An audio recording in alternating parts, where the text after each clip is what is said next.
this week, I had all the excuses in the world with my sleep, but I kept doing the work. And he and I will talk about it in the interview, but all you have to do is start and keep going, and it can change your life. And so I want to encourage you that this would be your opportunity to sign up for something, be a part of a great community, support a great cause, and start doing something for yourself that can really benefit you, and then ultimately become a part of a community that is just absolutely amazing. So here is my interview with Chad Williams, the host of the Cerebral Palsy Perspective, and the host of this Doing Hard Things My Way virtual 5K. I am here with Chad Williams, and we just recorded a whole episode where I, in classic fashion, did not hit the record. Actually, I did hit the record button. You know what? This is fun because a lot of times this happens to me where I have to realize that the name of the show is Uncredible. so so I had to share this, and I actually shared this in our interview that we just did.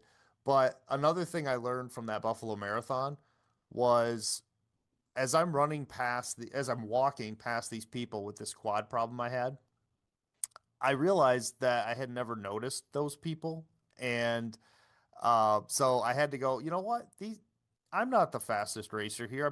I'm wearing an Uncredible shirt at the race, and here I am doing it. So we do have the recording button, and I'm telling you, when this thing started giving me a countdown, that's when I noticed, and I thought, wouldn't it tell me it's recording somewhere? But I'm like, well, it's nice that it has a countdown. But now we're Yeah, recording. here we are. That's all right.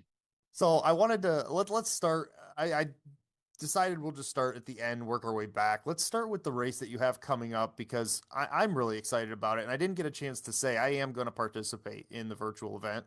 A funny story there. I I get a bonus in March every year from my company. It depends on how well the company does it. And so what I did this year was I told my wife I will carve out a certain amount, and I did just like you did. I carved out a bunch of races for the year, and that was it. And wasn't going to do any more. And so when I saw that you were doing this virtual event, I was like, well, I got to come up with something. And my mother-in-law, who is the most generous person I know, and doesn't always send me money for my birthday. It's just, it could be a random gift, it could be a shirt. She sent me $50, and I knew exactly what I was going to use it for, and it was going to be your race. But let's pick up where we kind of ended, and talk about doing hard things your way, and talk about this virtual event, how you got into it, and what the story is behind it. Sure. So doing hard things my way is a brand that I started back in 2022 when I started my running journey. But Gary Wheeland is a participant on American Ninja Warrior at the time. He was in the finals portion of the show. And he'd been watching him for weeks, and he got to this one element of the show where he's running across this log roll, um, and he's got a prosthetic on his leg, the lower part of his leg, as a result of an accident that he had. So he goes across this log roll and loses his balance, and so he's laying on a rolling log. He's hanging on, and there's a platform on the other side that you should land on when you run across. Well, somehow he finds a way to sort of pull himself up and use his other leg. It's hard because it's rolling. His foot is like on the prosthesis, it's sort of caught on the end. He finds a way to push off and sort of launch himself to the platform, and the place goes nuts. It's out on YouTube. You can Google it, Gary Wheeland. It's one of the greatest things I've ever seen. But one of the things I noticed was he had this particular logo on his shirt and on his prosthetic. Adapt and Overcome Apparel was this brand that he had started. I followed him on Instagram. He followed me back. And at the time, I was working through a Spartan journey that I had started as somebody that has cerebral palsy, that was working through a tough moment. I wanted to sign up for this Spartan. So he started following me, and it ended up, he asked me if I wanted to be an athlete for his Adapt and Overcome brand. And so I had to come up with a logo and a slogan. And, you know, through working with an artist company and talking to my other friend, Daryl, that has cerebral palsy, I came up with uh, doing hard things my way.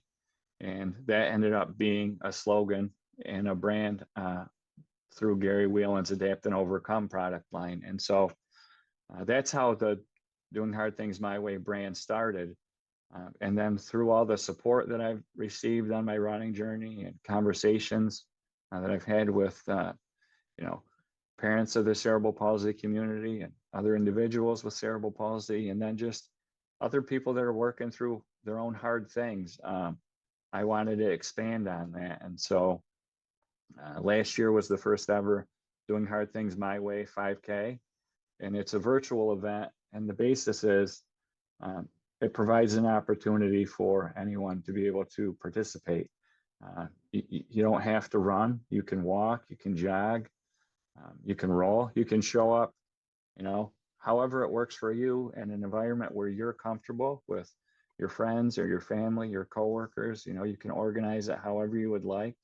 You have that whole week. And then if you're it's not necessarily about results. It's about, showing up for yourself and getting out there and supporting the cerebral palsy community. The profits or the proceeds from the event go to Cerebral Palsy Strong, another nonprofit. But you can do it, however you like. And this year it's September 30th through August 5th. And so you can go out. What I started to say, though, is results. Like, if you are interested in the results aspect, there is a leaderboard out there. You can go out and you can log your results, and you can see how how you did compared to others if you're interested in that. But that's not the goal, but that is an element to it. Well, and this whole idea of doing hard things, my whole thing is Uncredible, just average people doing additional things with the struggles that they have. And we had talked about how everyone's heart is a little bit different. Um, and I shared this story already, so it's weird having this conversation again, but I just had a guy say to me and another runner at work that he can't run. He said, I can't run. And I thought of your event because it, you don't have to run. And what's the longest race that you've done so far?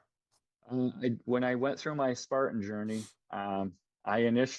Spartan has this trail series where they have a thing called the Trailfecta, and you have to do a 10K, a 21K, and a 50K. Whoa. And so after my first year, when I did my first Spartan, and I was running these races, I ran a bunch of 5Ks that month, and I received so much support from the running community and everybody within the Spartan community. And I said, like, why not me? I didn't think I could be out here running 5Ks or 10Ks. Like, why can't I do the Spartan Trailfecta? And so I had signed up for this Trailfecta, and I said, like, I'm going to do all three. I ran a 10K at Bear Mountain in New York, and then I flew out to Florida. Wow. No, I reversed that. I'm sorry. I flew out to Florida and I ran the 10K in Florida. And then the 21K was at Bear Mountain in New York. The 50K was supposed to be in Lake Placid. So I ran that 21K out in Bear Mountain, and my wife came with me. She comes to all my events. She supports me at all of it. But based on how I was running that year, I had said, like, I'll be out by lunchtime. The 21K started at like 8 in the morning. And I had said, like, I'll be out by lunchtime. And it ended up taking me over 5 hours. Just because, so I have cerebral palsy, but because of my mechanics, I also have a torn labrum in my hip, and I have a hip impingement, and I have hip dysplasia. So I have a lot of hip stuff going on. I wear a hip brace that kind of keeps things in line, and it makes it a little easier. But that particular terrain at Bear Mountain was terrible. The whole thing was like Brutal. Yeah. boulders, and there was no trail. You're basically going up a mountain.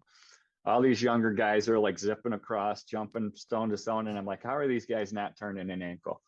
And here I am. I wanted to bail so many times, but I said, like, I can't do it. I called my wife, like, I'm out in the middle of the woods waiting to get a signal. And I said, like, I'm still okay, but it's not going my way today. But I'm going to keep going, and I probably won't, it's going to take me a while.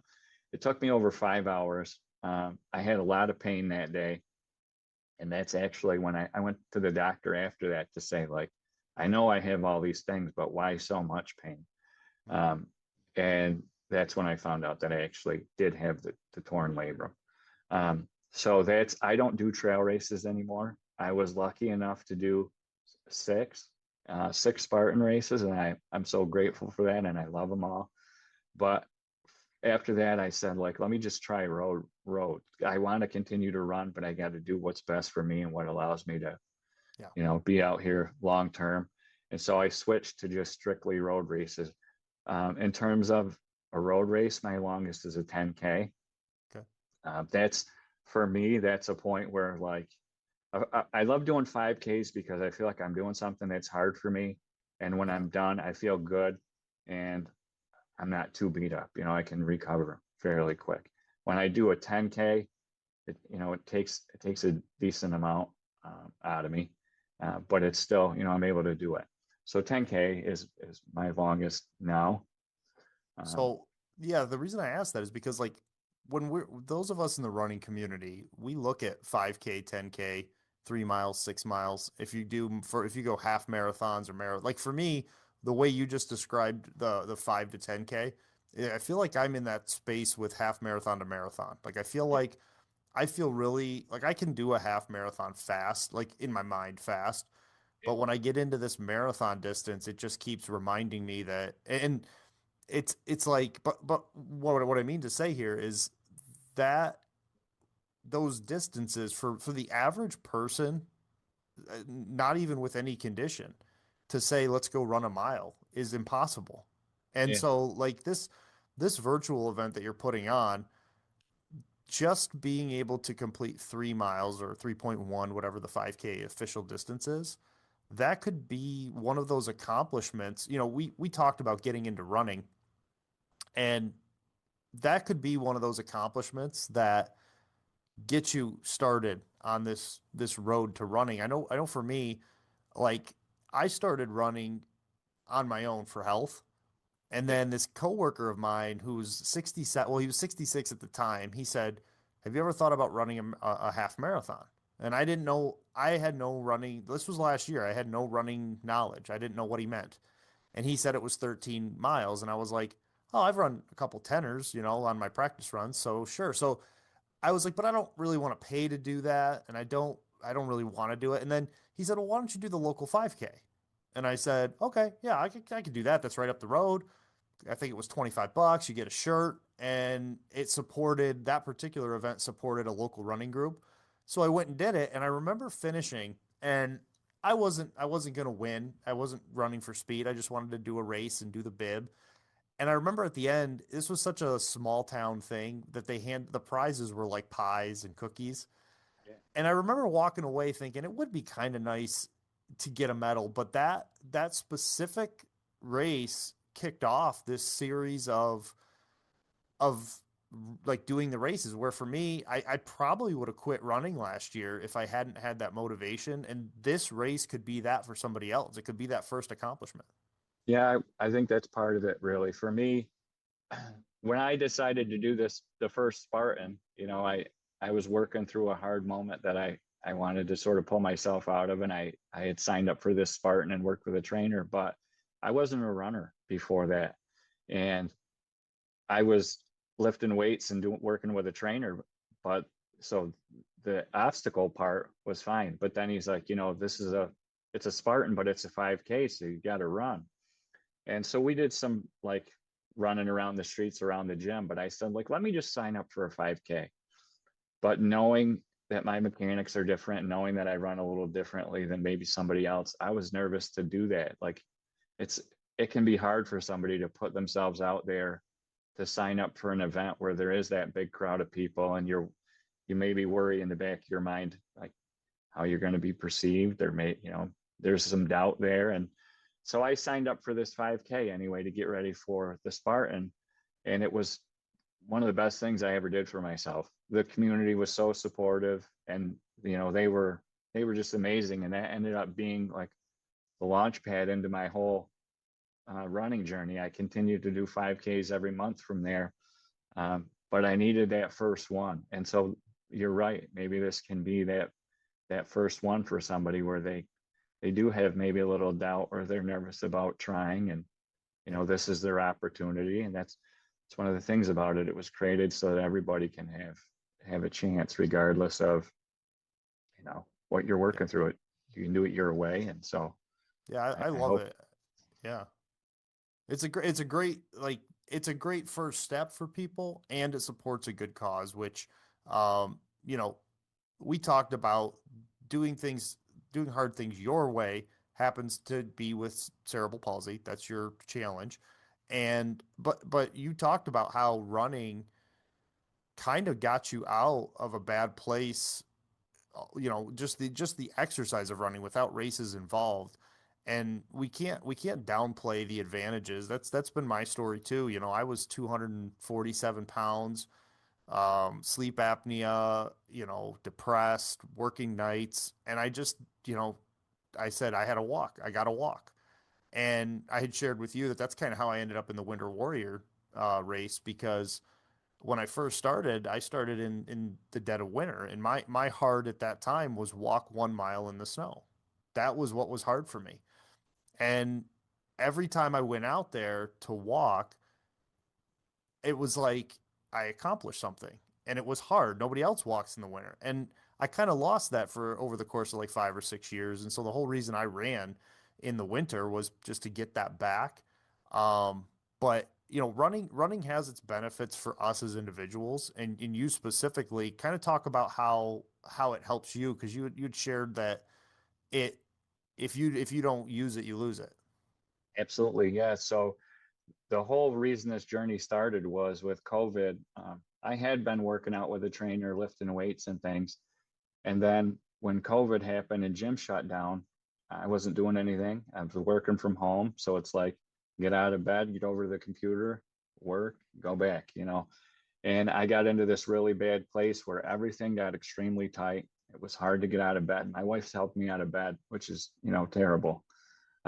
Just bending over to brush my teeth, I felt it all the way up my back. And I went to see an orthopedic specialist, and he had said, like, your spasticity is some of the worst that I've seen. Like, you're going to have to do something here. You're either going to have to go to physical therapy, or you're going to have, you got to find something if you want to have a quality of life. And my brother runs, I can't think of the word now, Ironmans. My brother runs Ironman events, and he had been training for one, and we'd been talking back and forth since I was going to the gym too. And I wanted to go watch him, but at that time I couldn't even go watch him because I couldn't ride in the car for that long because of how bad Wow. my spasticity was. It was too painful. And so he sends me a video. There was a video feed, and he sends me the feed, and I'm watching him cross the finish line. And I'm like, all right, I gotta find something like that for myself. I knew I couldn't do Ironmans. I didn't actually think I could do Spartans, but I saw Spartan, and I'd seen him on Sports Center and things, and I always thought they were cool. So I was like, maybe that can be I know it'll be tough, but maybe I can be a Spartan. So I send my trainer a text, and I said, I want to do this. And he's like, all right, I'm in. And it was incredible. He gyms had opened back up, of course, with restriction, but he helped me 3 or 4 nights a week. He had this plan, and I went on to complete this Spartan. But with that, I found running, and I found how supportive the community was, but it also helped me physically. Like, I was able to things loosened up, and I'm out here moving. I'm doing this thing for myself without physical therapy. And not to say that physical therapy is bad, but I went through physical therapy my whole childhood, and so I had a different spin on it. Like, I wanted to do something positive for myself, and I wanted to have that approach to it. And so that's what running gave me. It allows me to have not without difficulties. There are still times I have to listen to my body and pull back, but it's given me that space where I can be active. But I've also formed all kinds of relationships. The running community is just incredible. And so I continue, I keep going, that it started as one race, and I've run dozens of 5Ks and 10Ks, and I ended up running 6 Spartans. And I've, I got a Garmin when I started, and so I've been tracking my metrics since 2022. And so there's a Garmin race in Toledo, Ohio in September. I signed up for the 10K there, and I'm really excited to do that because it's sort of like a full circle moment for me in a way. Like Garmin, I used Garmin to start my journey, and here I am. Like I didn't know back then, like where this would even go, and now I'm going to this big Garmin race, and so it's been incredible.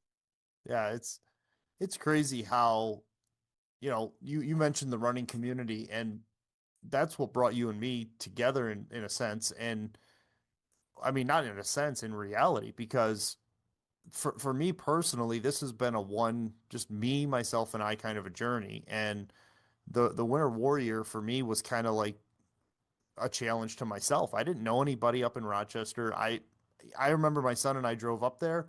We checked in and checked out. We drove all the way back, got up the next morning, drove all the way back out there.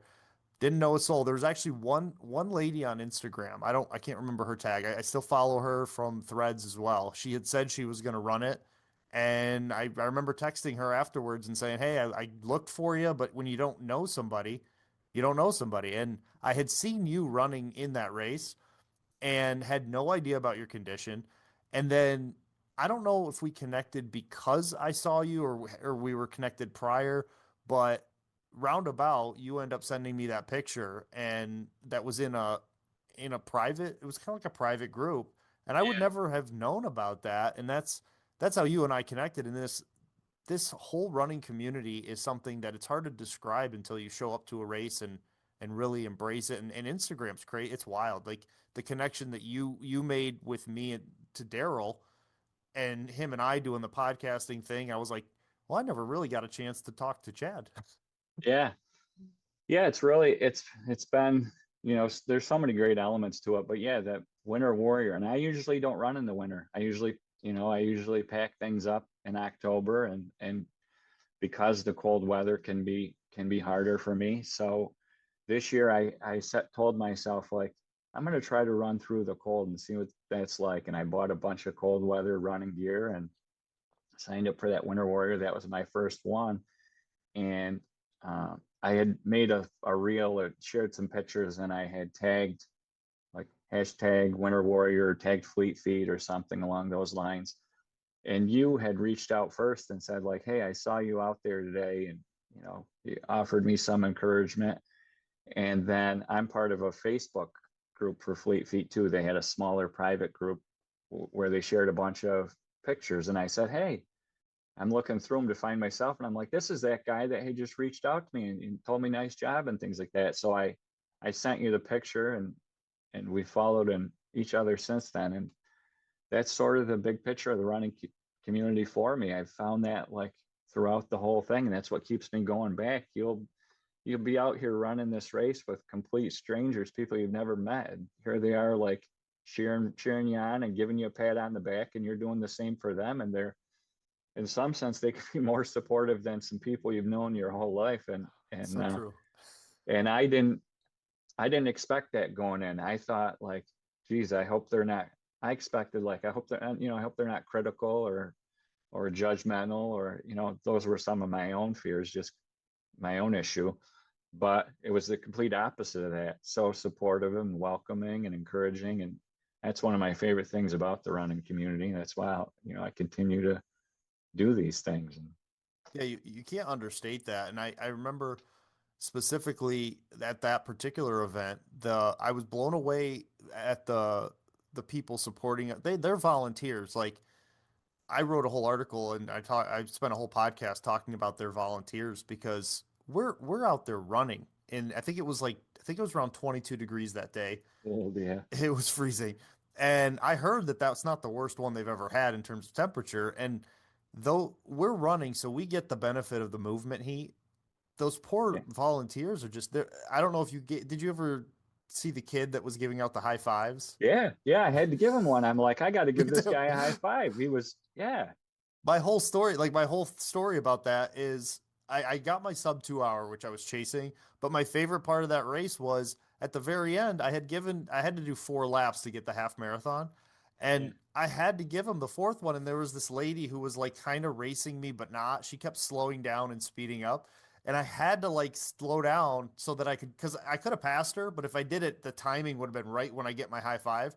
And I literally adjusted my speed so I could get that high five. And then to find out that that was a whole thing they do. I mean, like you said, this community is amazing. When I was in Buffalo, the same thing. It's just the people are you forget when you're out there running the people handing you the water and cheering you on. For me, Buffalo was wild because we ran through the middle of Buffalo. Like there were spectators on the side of the road who were not part of the event who were handing out popsicles. It's yeah. like what? It's It's wild. I I run the Utica Boilermaker. That's coming up this weekend, and that race, that's a 9.3. It's a 9.3 mile Okay. race. The whole Utica community comes out, and for the whole 9 miles, it's like a parade. Both sides of the street are just completely lined with people, Wow. and they give out popsicles. There's water every half mile, but they also give out popsicles the whole time.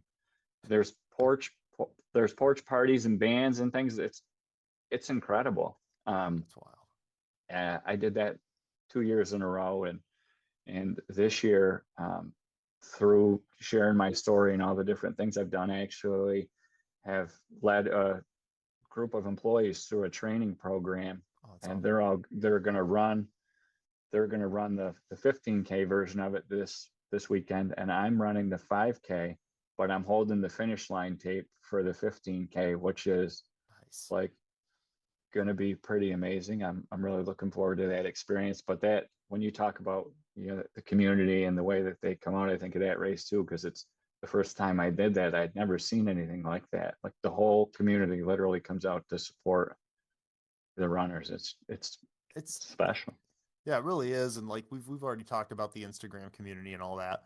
But I mean, it's just I just encourage people if this can be if the doing hard things your way 5K virtual event can be that first entry point, I definitely encourage people to do it. It's obviously for a good cause. Are you able to see right now like how many people have signed up, or do you just find that out later? Because like, can you tell right now if you're Oh having a yeah, better sign I up have this year? I have access to the full dashboard, so I can see who signs up, and it's hard to say right now because I'll tell you, last year I was like, I had received all this support and I was doing all these different things, and I had said like I want to find a way to give back. Last year was I just came up with it, and I had said like I wonder if I can make this come together. Um, and so I did it very last minute last year. I only had a month, and within that month, there were over 60 participants, and it raised just Nice. over $2,000 for Cerebral Palsy Strong within a month.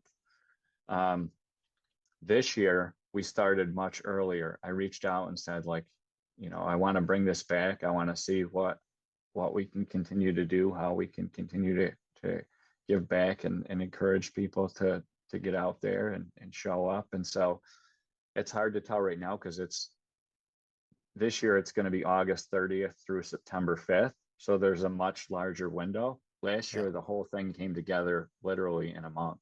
Oh, wow. Um, so I had reached out to Cerebral Palsy Strong. They had followed my journey from the moment I ran that Spartan. They Wow. had I was sharing it on Instagram, and they're like sharing me in their on their page, and then people are reaching out. And so when I first thought about giving back, I said like Cerebral Palsy Strong is a nonprofit and a community that's followed my journey from the beginning. And so I reached out to them to say like I want to do this, and I want the proceeds to go to your nonprofit. What are your thoughts? And we put our heads together, and we were able to put the event together quickly, and it resonated, and 60 people signed up.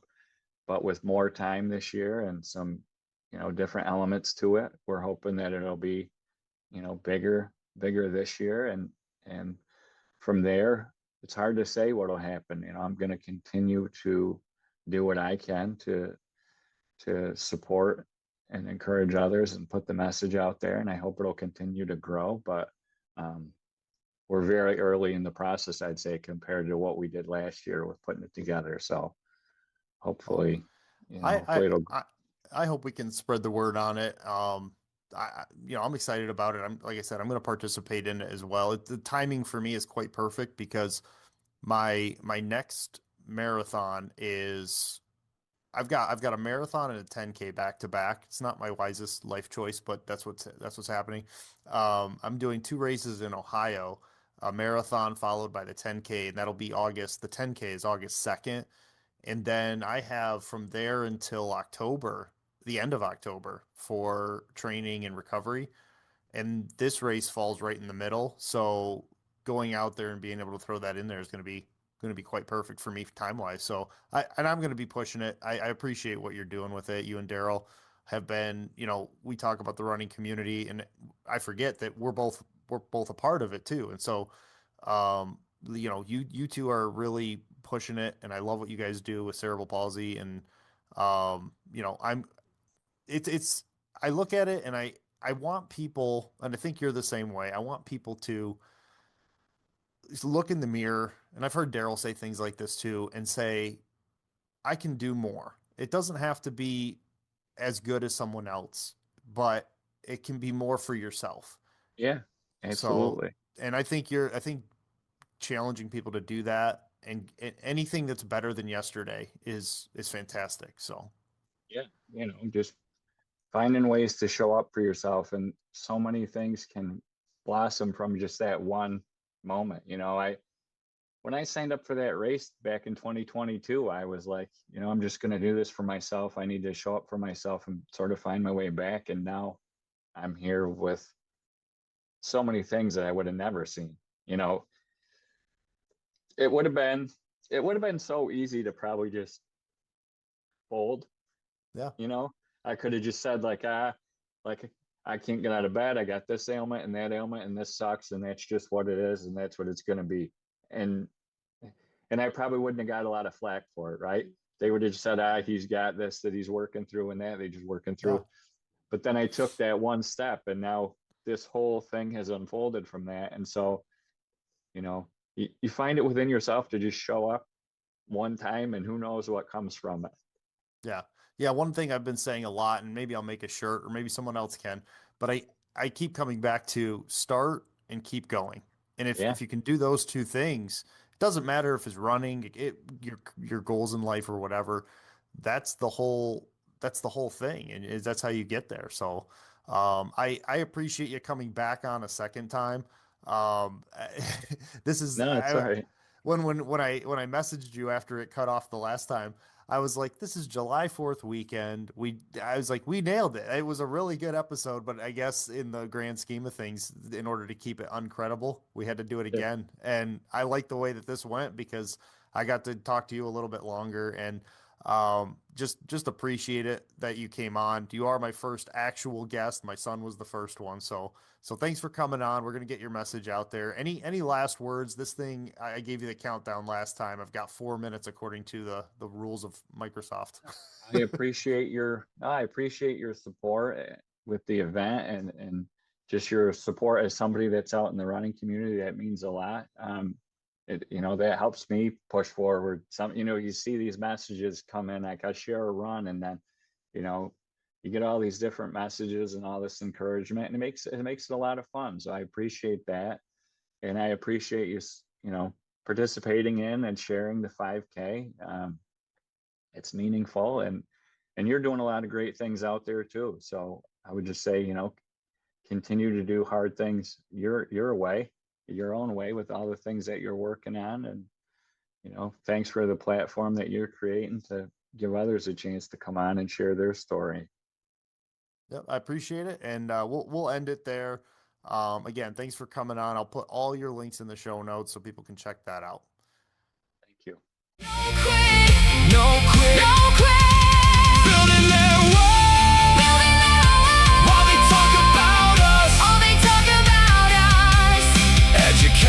experience, still not credible. So we embraced it. Now we're uncredible.